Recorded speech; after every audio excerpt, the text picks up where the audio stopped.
Video call হ্যাঁ করা উচিত অবশ্যই। টাকাটা নিতেছে এবং উপরে পাস করছে, সে টাকাটা নিচ্ছে। এই যে যেটাই টাকা দেখি, এটা কি করেছে, এটা মনে হয় খেয়ে ফেলবে। ইয়েস, এটা কিন্তু সে মুখে ঢোকাইছে, বাট যখন তাকে টাকা দেওয়া হচ্ছে সেটা উপরে পাস করছে।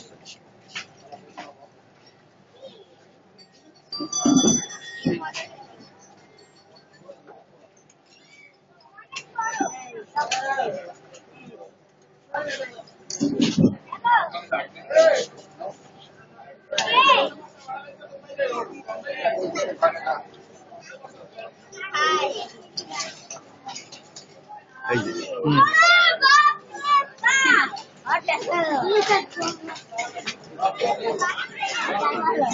দেখছি ওগুলো কিন্তু সেন্স ট্রেনিং পেলে ওরাও শিখতে পারে। হ্যাঁ, ও জানে কোনটা টাকা কোনটা খাওয়া। লাঠি মারলে কিন্তু তুই মরে যাবে। না লাথি মারবে না।